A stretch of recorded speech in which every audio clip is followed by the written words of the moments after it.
As soon as we got off the plane, my eyes had to be open to everything that we saw. Even with my camera in hand, the kids came running to me, and I had all these kids hugging me while I'm recording. This is an Angels of Hope home, and this is one of over 70 homes, 8,000 kids across Latin America and the Caribbean that help thousands of children escape poverty, abuse, and neglect. I know what it's like to live in poverty. I grew up in the mountains. I lived in an orphanage in the mountains of Colombia. Let me be very clear, that could have been me. All it was a yes from a lady here in the States that said, yeah, I want to adopt this, this kid. I just was like, thank you, Mom. Now I walked away from the trip having a better sense of, appreciation just for simple life, for clothes on my back, for a roof over my head. I cried for the next 2 days. This is Food for the Poor, but we're not just food. We go beyond the plate to discuss a full range of development programs, all designed to break the cycle of poverty. By empowering people with the tools and training they need to transform their lives for generations to come. These stories will inspire you, and best of all, you can be part of the change that takes place. Join us as we go beyond the plate. Okay, so I have to tell you, I'm so excited about this episode because it's probably one of the greatest things that we get to do here at Food for the Poor is we get to embark on mission trips, right?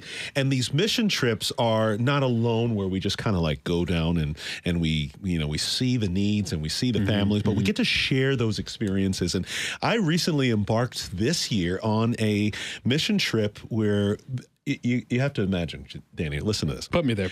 Pastors, media and movie personalities. Oh. Yes. Okay. Business investors, consultants, and a host of Food for the Poor staff converging on Honduras. Love it. Yes, for a life-changing mission. It's amazing. Now, quick fact, for those of you that are not familiar with Honduras, right? More than 2/3 of the population living in abject poverty in Central America, in this Central American country. Almost 4 million are struggling to survive on less than $2 per day. $2 per day. Yeah. Imagine that. Almost 20% of the children under 5. These are small babies. I got a nephew under 5. You've got a little girl under 5. I do. Suffering the lasting effects of malnutrition as a result of this poverty that we're talking about. Children and families are struggling in unimaginable ways in Honduras. And we'll talk about that.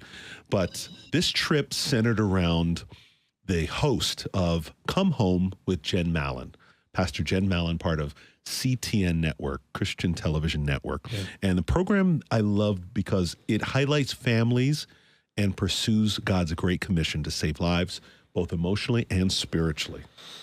And what makes this story powerful, in this episode as well, we're celebrating Hispanic heritage, right? So keep in mind, 9 out of the 15 countries that Food for the Poor serves, se habla español. You also know that this trip, the people behind the camera is what I want to focus on. The people who are behind the camera are the ones who show us the story. Today, we're going to be turning those same cameras around, and we want to meet 2 unsung heroes from this mission to Honduras, Viviana Moreno and Jose Manuel.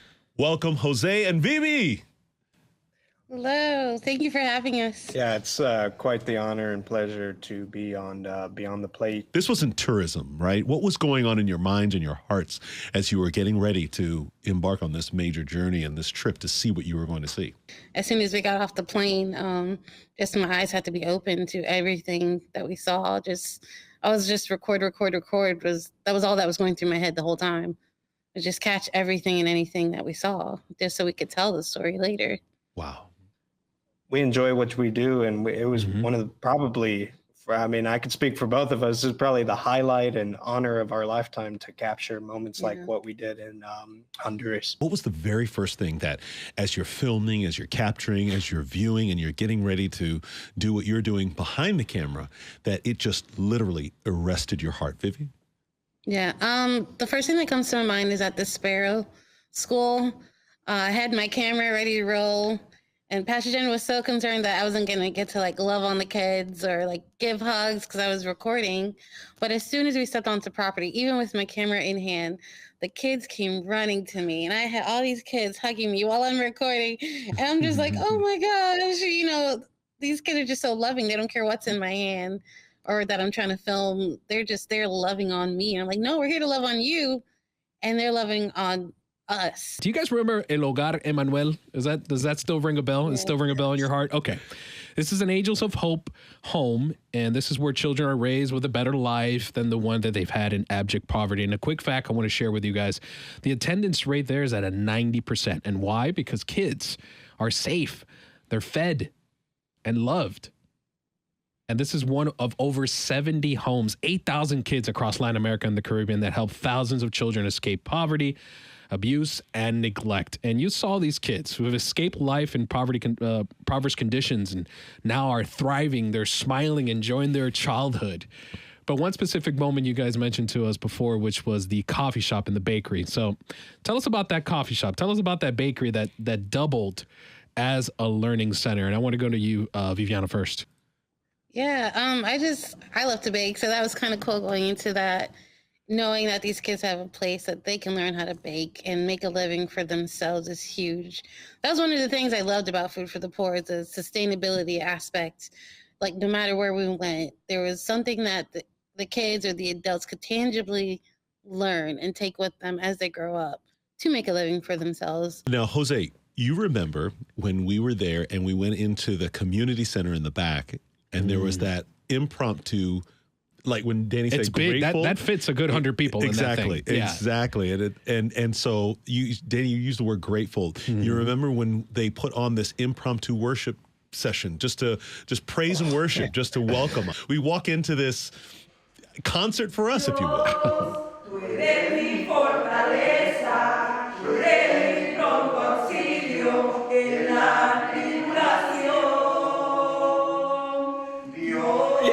For me, it was really, really special because for me and Vivi, we love worship. By the way, we bask in that worship.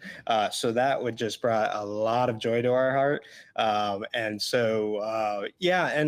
I think what made it more special was that was their thank you. And they didn't have anything that they could, tangibly give, but they gave their worship. And I think sometimes, your worship goes underappreciated. Jose, I want to bring this back to you because this is where your story kind of, the rubber meets the road with your personal story. We talked about earlier in the episode that you're from Bogota, Colombia, but by way of a different way you got to Tampa, Florida, West Central Florida, right? So kind of talk about what was going through your heart and your mind as you're meeting these families and you have this kind of this epiphany moment based on your personal story. Why don't you tell us your personal story? My birth mom gave me up for adoption at just a year and a half old. My mom was hooked to drugs, and so she had to make the heartbreaking decision that I later appreciated, that she knew she couldn't take care of me because she had her own personal issues. I grew up in an orphanage. Seeing what I saw in Honduras, that was really like flashbacks, because I know what it's like to live in poverty. I grew up in the mountains. I lived in an orphanage in the mountains of Colombia. So seeing all this in Honduras, I'm like, wow, this was once me. As we went on this trip and we saw what was effectively the hope that could be across Honduras in these various communities, we saw the potential for every family, every child. Now we went into communities and we saw the needs. And then the San Pedro Sula garbage dump and the landfill and the garbage dump. Quick fact, the garbage dump has only recently began banning children from going there to work and picking and separating trash as a daily occurrence. And there was one man that was there that our team met. This man had been working at this garbage dump for 30 years. 30 years of his life. And I don't think he was much older than that. I mean, 30 years of his life spent on the garbage dump, foraging through piles of trash, what other people have thrown away, so that he can then take to recycler and provide for his family. Vivi and Jose, what were your impressions seeing this for the very first time in these communities? Yeah. I mean, for me, knowing that kids had worked there was huge, because I think we both have a heart for children. Yeah. But knowing that kids work there was huge, and that there's other dump sites that kids are still working at. I think this is the only one that we know of that kids were banned from. So, and just seeing like they're just, the people are there with sandals, walking in the trash, working in shorts. Like, this is their life. That was like, that was really eye-opening and sad to see. Like, the whole thing is trying to bring dignity to them while we're having to work in here for a living. They're eating the food that they're finding in the trash because they don't have food to bring for lunch or for dinner, however long they're going to be there. And knowing that they have nothing and they're just trying to work through this trash is like, it was really rough. I remember at the end when we were leaving, some of us with that woman stood there and just wanted to give her a hug.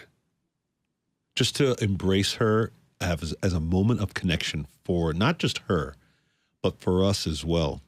To bring some dignity back to this woman's life, if but for a moment. And she rebuffed us. I remember she just said, no, because she was so worried of offending based on what Jose just talked about. That's right. And we hugged her. We're the hands and feet of Jesus. We got to go and help. We got to go and see. We got to go and hold, give hugs and just, be a comfort source for people that this is their everyday life, 365 days of the year. Yeah. And I hope this is okay. I wanted to share a scripture, Matthew 25:40. It says, truly I tell, whatever you did for one of the least of these brothers and sisters of mine, you did for me. And you didn't pick that scripture just accidentally, by the way. It just happens to be the very foundation of which Food for the Poor was built. Matthew chapter 25, verse 40. So this is powerful. And if I got the feeling of this is what I can do for Honduras, and Jose put us there as well. Vivi put us there. And I imagine that night as well, everyone around that table was saying, this is what I can do for Honduras. And if that is what you're asking yourself right now, well, go to foodforthepoor.org/together. We're highlighting Hispanic Heritage Month here at Food for the Poor and on Beyond the Plate. And part of that Hispanic heritage is tying back to your roots, tying back to your culture. And how can you give and help sustain that culture for these folks that right now don't know where their next meal is coming from or are on their way or coming back from a garbage dump because that's the only way to live? Well, you can change that outcome for them. Again, foodforthepoor.org/together or in Espanol, foodforthepoor.org/juntos.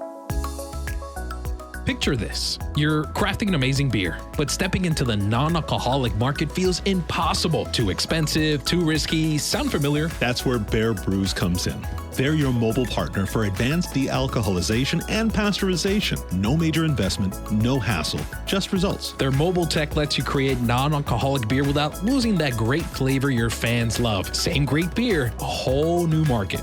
And here's the kicker. They recover the alcohol byproduct, which you can use to create seltzers, cocktails, and more products. More opportunities, more revenue. Based in North Carolina, Bear Brews partners with craft breweries of all sizes. Whether you're brewing 2,500 barrels or 200,000, they bring the technology to you. You want to test the waters? They even offer small batch trials to see if it's right for you. No upfront cost, zero risk. So why wait? Don't put the non-alcoholic market and seltzers on hold. Bear Brews can help you grow without breaking the bank. Cheers to that. BearBrews.com. That's BARE.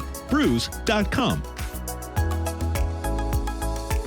I know we can already tell this whole trip was emotional. That's an understatement, I know. But I heard that from you, and it didn't really all hit until you were on the way home. That you had a moment with your mom. Can you take us there? Honduras, man, that week, those 5 days, that I was like, wow, this could have been me. But no, it wasn't. No, it isn't. And it's because of my mom who adopted me. I remember looking at her and I said, thank you. It was really, really emotional. And I cried for the next 2 days. And I have a better and a bigger appreciation for life itself. Viviana Moreno, Jose Manuel Hall, thank you for joining us on Beyond the Plate. And for those of you that want to help and help now, as Jose said, join us by going to foodforthepoor.org/together. That's foodforthepoor.org/together. and you can give, you can be a part of this life-changing journey. Through Food for the Poor, this Hispanic Heritage Month is going to be truly transformative for a family when you make the difference. And not just come and see, but come see and do something about it. And you don't need a passport. You just need a compassionate heart like our guests today. Thanks for listening. We hope you felt the connection. One plate, one story, one act of love Can change everything. Discover more stories and join our community at foodforthepoor.org/podcast and follow us too at beyondtheplate.podcast. Together, we can make a difference. This is Beyond the Plate.